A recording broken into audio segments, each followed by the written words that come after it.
নমস্কাৰ, আপোনাক স্বাগতম জনাইছোঁ আমাৰ অল এডুকেশ্যন ইউটিউব চেনেললৈ। তো বন্ধু-বান্ধৱীসকল, এইটো ভিডিঅ'ৰ জৰিয়তে আপোনাক দেখুৱাম অসম আৰক্ষী সেৱা সেতু পৰ্টেলৰ জৰিয়তে আপুনি কেনেকৈ পাৰ্মিশ্যনৰ বাবে এপ্লাই কৰিব পাৰিব। যিকোনো পাৰ্মিশ্যন আপুনি এইটো ৱেবছাইটৰ জৰিয়তে অৰ্থাৎ পৰ্টেলৰ জৰিয়তে আপুনি কমপ্লেইণ্ট অৰ্থাৎ অভিযোগ আপুনি দাখিল কৰিব পাৰিব। FIR আপুনি দাখিল কৰিব পাৰিব। আপুনি দেখা হৈছে অভিযোগনামা নিৰাময় আপুনি ইয়াৰ বাবে আবেদন কৰিব পাৰিব। তাৰপিছত আপুনি ইয়াত দেখা হৈছে জ্যেষ্ঠ নাগৰিকৰ পঞ্জীয়ন, ৰেজিষ্ট্ৰেশ্যন অফ ছিনিয়ৰ চিটিজেনছ, এনেকুৱা ধৰণৰ আপুনি বহুতকেইটা ছাৰ্ভিচৰ বাবে আপুনি এপ্লাই কৰিব পাৰিব। যিসকলে পুলিচ ভেৰিফিকেশ্যন লাগে, প্ৰাইভেট এমপ্লয়মেণ্ট ভেৰিফিকেশ্যনৰ বাবে, ব্যক্তিগত নিয়োগৰ বাবে সত্যাপন, সেইসকলৰ বাবেও এপ্লাই কৰিব পাৰিব। কিন্তু কিছুমান আছে আপুনি পেইড কৰিব লাগিব আৰু কিছুমান আছে আপুনি ফ্ৰী একদম কৰিব পাৰিব। আপুনি প্ৰাইভেট দেখা পাইছে ব্যক্তিগত নিয়োগৰ সত্যাপন যদি আপুনি এপ্লাই কৰে অৰ্থাৎ প্ৰাইভেট এমপ্লয়মেণ্ট ভেৰিফিকেশ্যনৰ বাবে এপ্লাই কৰে, তেতিয়াহ'লে আপুনি 300 টকা পে'মেণ্ট কৰিব লাগিব। প্ৰাইভেট এমপ্লয়মেণ্ট ভেৰিফিকেশ্যন অৰ্থাৎ পুলিচ ভেৰিফিকেশ্যন যিটো কোৱা হয়, আপুনি যদি কোনো প্ৰাইভেট কোম্পানীত জব কৰিব বিচাৰিছে, যেনেকুৱা বেংক এনেকুৱা ধৰণৰ আপুনি যদি কোম্পানীত চাকৰি কৰিব বিচাৰিছে, তেতিয়াহ'লে আপুনি পুলিচ ভেৰিফিকেশ্যন থাকিব লাগিব। এই পুলিচ ভেৰিফিকেশ্যন আপুনি এপ্লাই কৰিবলৈ হ'লে আপুনি এইটোৰ মাধ্যমে কৰিব লাগিব, অৰ্থাৎ অসম আৰক্ষী সেৱা সেতু পৰ্টেলৰ জৰিয়তে প্ৰাইভেট এমপ্লয়মেণ্ট ভেৰিফিকেশ্যন চিলেক্ট কৰিব লাগিব আৰু আপুনি ইয়াত পেইড ভাৰ্জন আপুনি 300 টকা পে'মেণ্ট কৰিব লাগিব। আপুনি ভাড়াতীয়া PG সত্যাপনৰ বাবে আপুনি এপ্লাই কৰিব পাৰিব। ইয়াত আপুনি ঘৰুৱা সহায় সত্যাপনৰ বাবে এপ্লাই কৰিব পাৰিব। নিৰুদ্দেশ হোৱা ব্যক্তিৰ গোচৰ তৰিবলৈ আপুনি এপ্লাই কৰিব পাৰিব।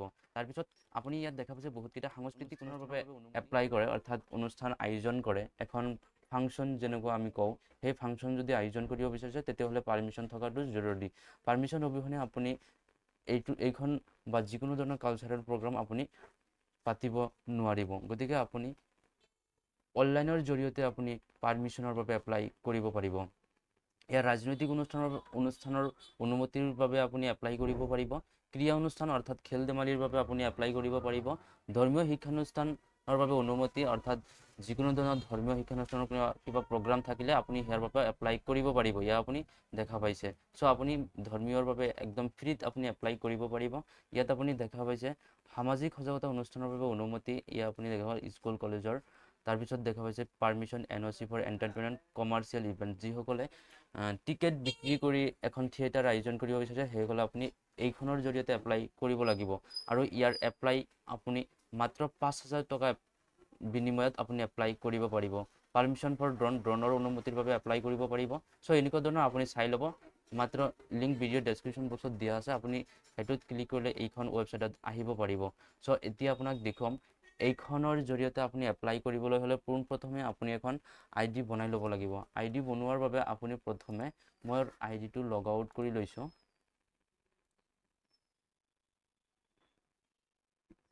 এয়া আপুনি দেখা পাইছে প্ৰথমে এনেকৈ আহি পৰিব।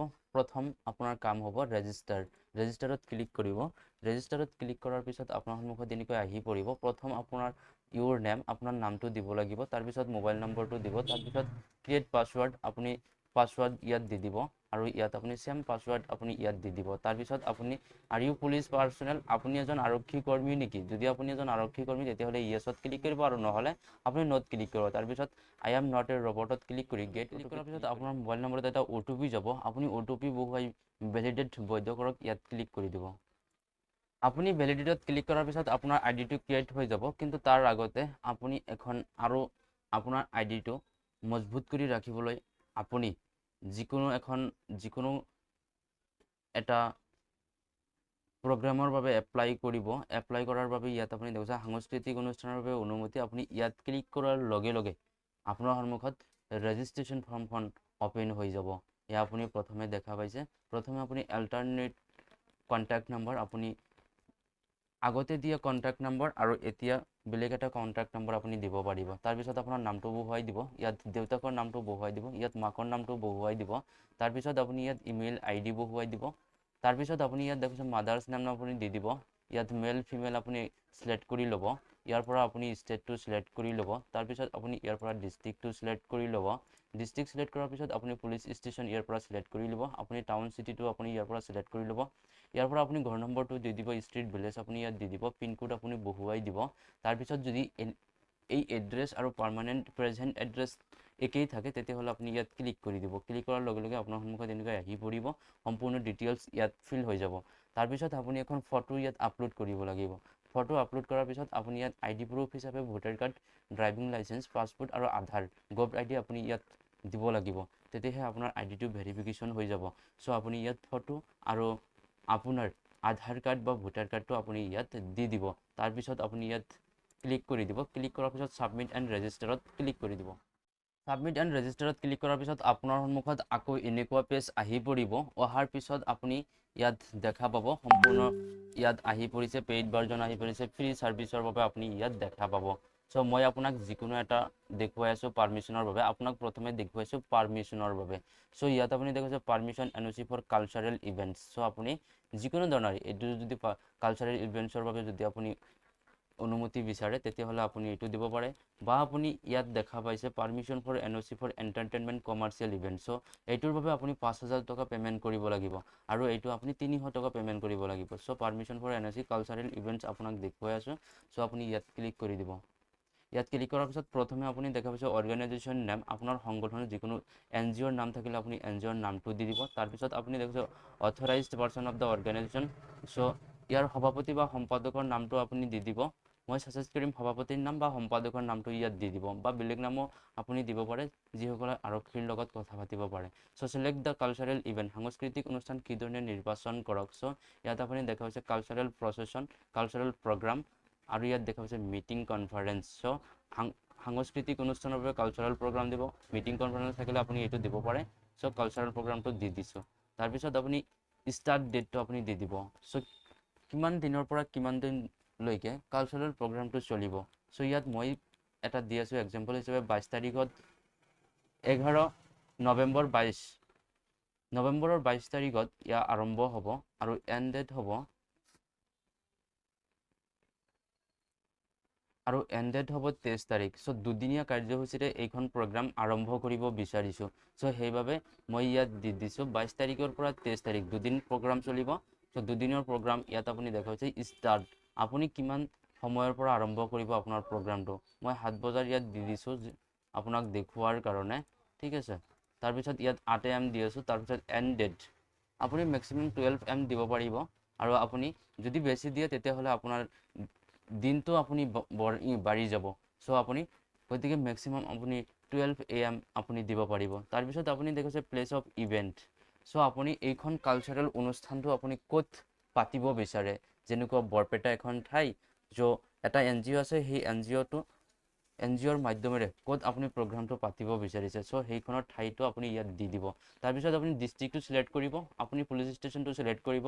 ইভেণ্ট ডিটেইলছ মই ছাজেষ্ট কৰিম আপুনি ইয়াত সম্পূৰ্ণ ডিটেইলছ, প্ৰগ্ৰামৰ ডিটেইলছ আপুনি ইয়াত দিব পাৰে বা নিদিলেও কোনো কথা নাই। চ' তাৰপিছত আপুনি দেখা পাইছে number of person existed of attend, এখন ফাংচন বা প্ৰগ্ৰামত কিমানজন মানুহ থাকিব মেক্সিমাম, সেইটো আপুনি ইয়াত লিখি দিব। যদি আপুনি 4,000 দিয়ে তেতিয়াহ'লে আপুনি মেল কিমান থাকিব, ধৰি লোৱা হ'ল মেল 2500 আৰু ফিমেল 1500 আপুনি দিব লাগিব।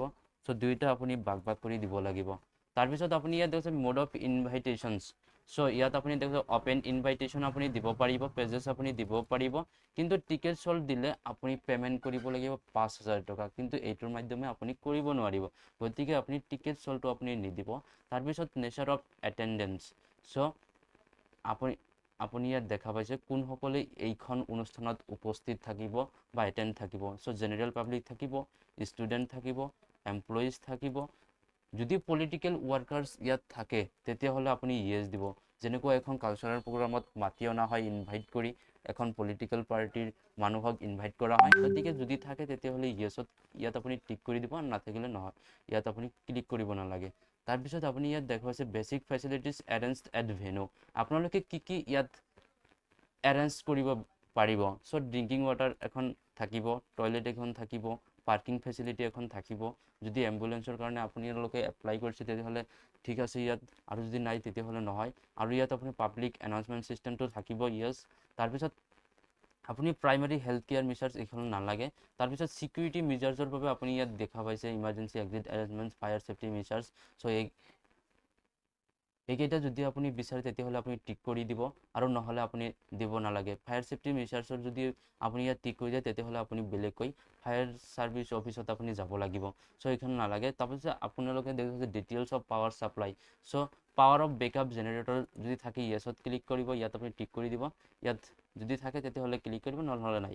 তাৰপিছত আপুনি দেখিছে আপলোড ভেনু লেআউট, স্থানৰ বিন্যাস আপলোড কৰক। আপুনি যিখন ঠাইত প্ৰগ্ৰামটো পাতিব বিচাৰিছে সেইখন ঠাইৰ পাৰ্মিশ্যন অৰ্থাৎ NOC আপুনি বাহিৰ কৰিব লাগিব।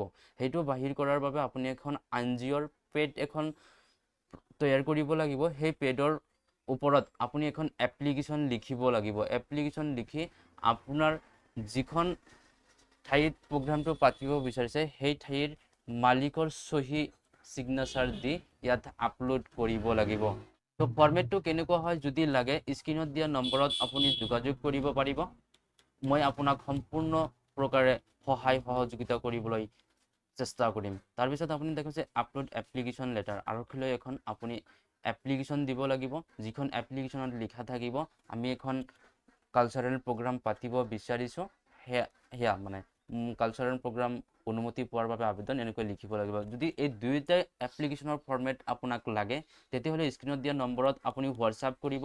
আপোনাক সৰ্বতো প্ৰকাৰে আপোনাক সহায় আৰু সহযোগিতা কৰিবলৈ চেষ্টা কৰিম। আৰু তাৰপিছত আপুনি ছাবমিট কৰিব।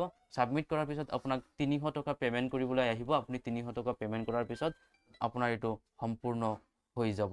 চ' বন্ধু বান্ধৱীসকল এনেকৈ আপুনি এখন যিকোনো ছাৰ্ভিচৰ বাবে এপ্লাই কৰিব পাৰিব। চ' মই এখন এপ্লাই কৰিছোঁ, সেয়া আপোনাক দেখুৱাই আছোঁ। চ' মই এখন এপ্লাই কৰিছোঁ, আপোনাক সেইটো দেখুৱাই আছোঁ। চ' আপুনি তাৰপিছত পে'মেণ্ট কৰাৰ পিছত আপুনি ওপৰত দেখাব চেক ষ্টেটাছ, স্থিতি জানি লওক। আপুনি ইয়াত ক্লিক কৰিব।